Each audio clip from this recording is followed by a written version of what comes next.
Bonjour Djemila Donti, bienvenue. Bonjour. Vous êtes la fondatrice de Corail. Question traditionnelle dans cette rubrique, quand et pourquoi l'avez-vous créée ?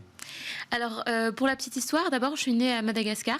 J'ai grandi là-bas et je suis venue faire mes études d'école de commerce en France.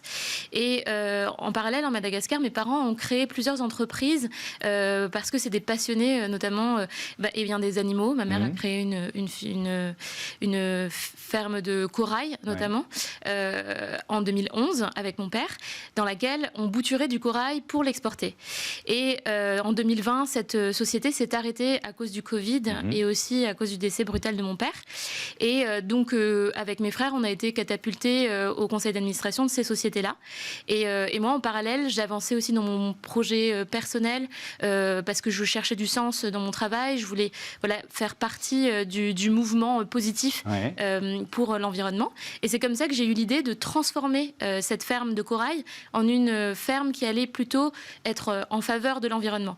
Et donc, c'est comme ça que j'ai eu l'idée de créer Corail. Donc, concrètement, ici en France, on a une société qui engage les entreprises internationales dans la restauration des écosystèmes marins en Afrique, c'est-à-dire en leur proposant des plans RSE sur mesure ou l'achat de crédit carbone, qui nous permet en Afrique de replanter du corail, des herbiers marins et de la mangrove. Donc on parle de pépinière de systèmes côtiers, d'écosystèmes côtiers, c'est ça ? Peut-être d'abord un constat, à quel point sont-ils en danger et quelles zones des côtes africaines sont plus touchées que les autres ? Ça, c'est la première question. Puis ensuite, on va expliquer comment ça marche. Oui, tout à fait.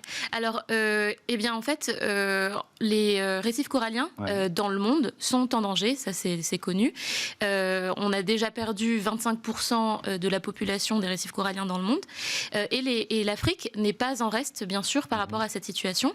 12 000 km² des récifs coralliens qui longent l'océan Indien, donc les pays d'Afrique de l'Est et Madagascar, sont menacés de disparition totale d'ici 2070 si nous ne faisons rien, notamment à cause de la hausse des températures, mais aussi à cause des mauvaises pratiques de pêche et de tourisme, et enfin à cause de la pollution.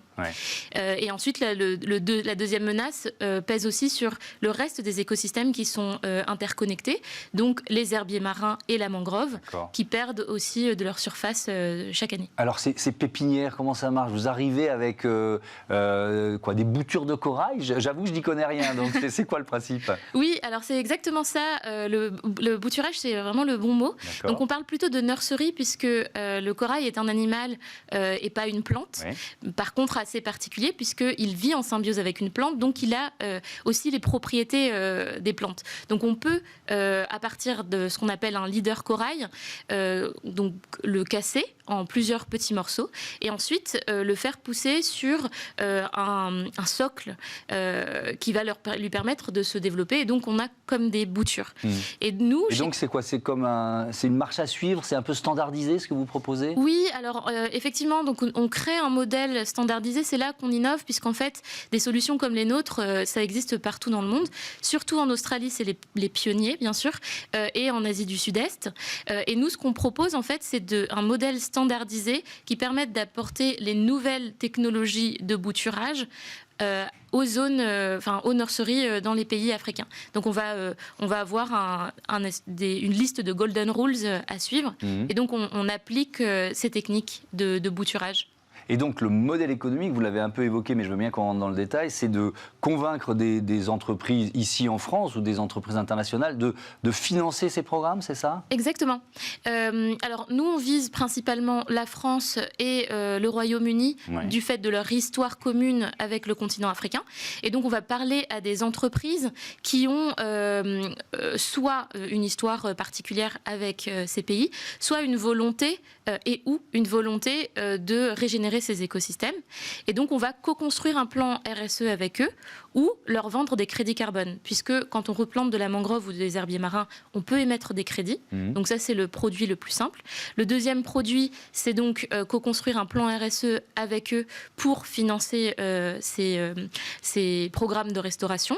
Donc, un exemple tout bête, une entreprise de grande consommation pourrait remettre une partie de son chiffre d'affaires sur tel ou tel produit dans la restauration restauration de ces écosystèmes. Et nous, on a donc un réseau de nurseries en Afrique, à commencer par Madagascar, donc la ferme dont je vous parlais, dans laquelle en fait on va faire ce bouturage, se mettre en partenariat avec les aires marines protégées de la région et donc faire les restaurations. Et la petite différence, c'est aussi qu'on apporte aussi une sensibilisation à travers les aquariums ludo-éducatifs qui sont associés aux nurseries. Il y a aussi une dimension pédagogique. Merci beaucoup Jemila Donti et bon vent à Corail. Voilà, c'est la fin de ce numéro de Smart Impact. Merci à toutes et à tous de votre fidélité. À Bismart.